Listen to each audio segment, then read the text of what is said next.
Yung mga taong tumutulong, kami pa yung tinutulig sa inyo. Kayo nga kahit isang pirasong biskuit, wala kayong nabigyan. Tapos kami pa ang tutulig sa inyo. Siguro papanalangin ko kayo na kahit paano ay makarating pa rin kayo sa langit.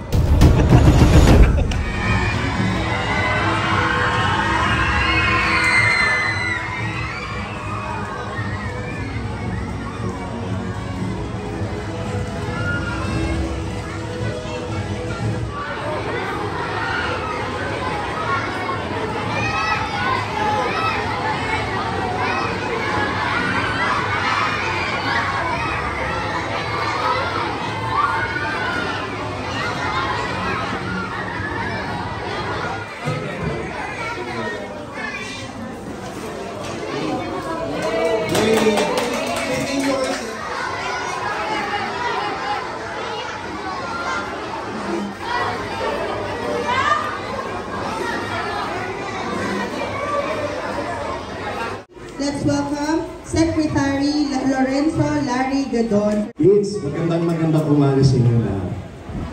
Good morning. Hi.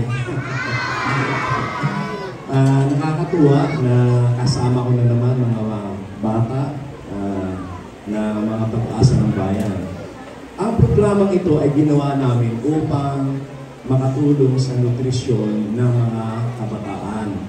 Dahil napag-alaman na ang isa sa sanhi ng hindi magandang resulta ng pag-aaral ng mga bata ay yung kulang ang kanilang nutrisyon.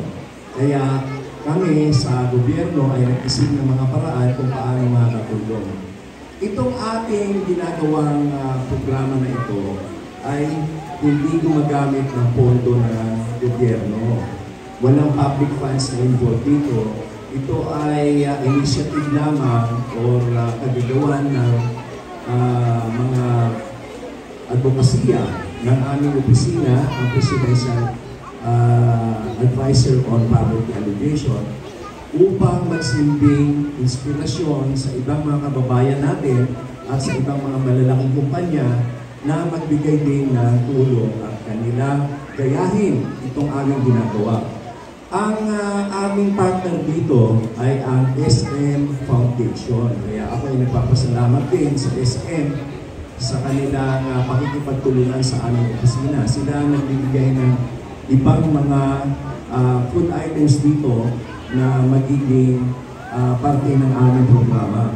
At yung iba naman, yung Nutriban, ay sagot naman ng aming opisina.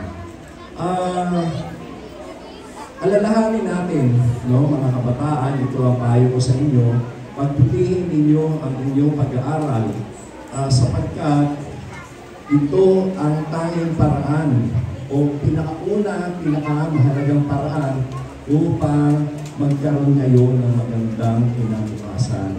Upang maiangat natin ang inyong mga buhay at ang inyong kinabukasan sa mga darating na panahon na kapag kayo ay handa na sumuo sa totoong buhay. Kaya ngayon pa lamang ay kayo ay mag-aral ng mabuti at sundin ninyo ang inyong mga guro sa mga leksyon na kanilang itinuturo. At of course, dapat ay alalahanin din natin ang pagmamahal sa Diyos at sa magulang upang tayo ay maging lumaking mga bata na kapaki-pakinabang at maging mabuting mamamayan. Hangad namin, lalo na ng ating Pangulo, President Bongbong Marcos Jr., hangad namin na magkaroon ng magandang buhay ang bawat Pilipino. Kaya itong mga kabataan ay aming tinutulungan at tayo ay patungo sa bagong Pilipinas. Sa bagong Pilipinas ay magkakaroon tayo ng mamamayan na mga responsable at mga kapaki-pakinabang na nagmamahal sa bayan at sa mga kapwa Pilipino. Kaya ako ay muling nananawagan sa inyo na pagbutihin ninyo ang inyong pag-aaral. At nais kong pasalamatan ang mga susunod sa pagbibigay nila ng pagkakataon na kami ay makipag-ugnayan sa inyo at makaharap namin kayo, ang si Ma'am Noven Pinero, ang ating principal. Ma'am, maraming salamat. At si Dr. Maricel Basa, PSDS, Superintendent. Assistant Superintendent, oo. At si Joel Masangkay, ang ating OIC Master Teacher. Sir Joel. Pogi ba lang Sir Joel? Kagaya ko. Diba? At kanina ay nasa lubong ko ang isa pa rin pogi. Si Chairman ng Barangay 196, si Ramel Santos. O asa na si Chairman dyan? Sila ay mga huwaran na mga naglilingkod sa ating bayan. Kaya atin silang kilalanin at atin silang igalang. At ang ating chairman naman ng Barangay 197, si Arvin Enriquez. No? Isa pa rin yung mukhang artistahin ito. At si Miss Donna Estapia, ang SPTA President. At si Dr. Nerissa Lumeta. Kayo ba na? O, nakita nyo naman, artistahin din. Lahat sila, mga artistahin. Ang Assistant School Superintendent. At ako ay nagagalak na dito sa Manila, ay dito sa Tondo, parte ng Manila, ang district school division na ano dito, ano tawag dyan, yung district office, yung mga district officers dito ay napakalulusay. Kaya ako ay nagbibigay ng lubos na paggalang sa kanila at ako ay humahanga sa ating mga guro, lahat ng ating mga guro na talagang ang kanilang gawain ay kapuri-puri at alam niyo ba na napakalaking sakripisyo ang maging guro. Kaya alalahanin natin palagi na ang ating mga guro ay nagpapakahirap, nagsasakripisyo upang kayo ay mabigyan ng magandang edukasyon.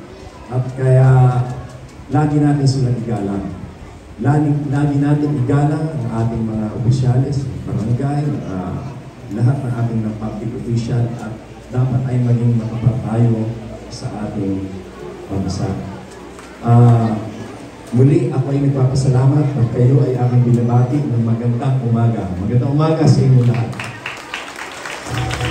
Good morning sa inyo lahat. Kapasek, ano po yung naipamigay natin ngayon dito sa Osmeña Herrera Elementary School ngayong umaga? Ngayong umaga ay nakapag-distribute tayo, namigay tayo ng mga gatas at oatmeal at Nutriban at tubig upang makatulong sa nutrisyon ng ating mga kabataan. Lalong-lalo na yung mga nasa elementary school, public elementary school.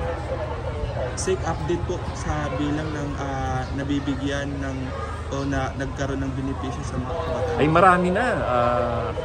Siguro dito lamang sa BBM Batang Mansug na nutrition program ay mahigit 5,000 na. At kahit naman dati pa, magmula pa ng pandemic ay namimigay na kami. Kaya lang ngayon nagko-concentrate kami sa mga bata. Noong panahon ng pandemya ay libo-libo rin natin na pamigyan. Sek, maraming nag-comment nung last na activity na pinost din namin. Kailan daw po kayo makikita sa area ng mga provinces? Gagawin namin ng schedule yan. Depende din kasi yan doon sa mga magiging kasama namin mga sponsors and partners. Kaya ito ay unti-unti naming papasukin din yung ibang lugar. Kaya ito ay nananawagan din ako doon sa ating mga kababayan na may kakayahan na kung pwede ay tumulong rin sila, gawin nila ito direkta doon sa mga schools na malapit sa kanila. Hindi naman kinakailangan na aprubahan ko pa yan o hindi naman kinakailangan dumaan pa sa akin. Pwedeng ang pagtulong ay gawin nilang direkta doon sa kanilang mga eskwelahan. Sek, Marami pong humanga sa inyo sa ginagawa niyo po na bilang isang cabinet secretary ng OPAPA na bumababa po kayo sa mga eskwelahan, tumutulong po kayo. So, ano po yung pinaghuhugutan niyo dito? Kung bakit po kayo tumutulong ng ganito at pera niyo po o tsaka po, donasyon ng mga malalaking tao? So, ano po yung pinaghuhugutan niyo? Talagang mahal ko ang ating mga kabataan at sila ay talagang dapat nating tulungan. Nakita nyo naman, mga batang paslit yan, mga hindi naman butante yan, kinakailangan pa rin tulungan dahil hindi sila butante. At yun namang mga kaunting kasaganaan na aking nararanasan ay naisip ko lang na makipahagi din sa iba. Wala kaming pondong ginagamit dito sa gobyerno. Walang government funds dito at hindi din kami nanghihingi ng pera o donasyon, kundi ang aming mga sponsors at aming mga partners ay ang hinihingi namin ay yung nutritious food items na nililiwanag namin sa aming mga pakikipag-ugnayan sa kanila na hindi kami nangangalap ng pera. Kaya lahat yan ay direkta na ibinigay ng SM Foundation at yung mga kasunod pa, may mga kumpanya na malalaki na nag-pledge na ng kanilang suporta. Mensahe niyo po sa mga bumabatikis dito, sir? May mga bumabatikis nito na kakapiranggot lang daw yung size ng Nutriban. Oo. Mabuti nga kami, libo-libo namin nabigyan ng Nutriban. Kayo nga, kahit isang pirasong biskuit, kahit isang tao, wala pa kayo nabigyan. Asa naman ang utak nyo? Diba? Kakatawa kayo at nakakaawa kasi talagang wala kayong kaluluwa Dahil yung mga taong tumutulong, kami pa yung tinutulig sa inyo. Kayo nga, kahit isang pirasong biskuit, wala kayong nabigyan. Tapos kami pa ang tutulig sa inyo. Siguro, papanalangin ko kayo na kahit paano ay makarating pa rin kayo sa langit. Okay, maraming salamat po.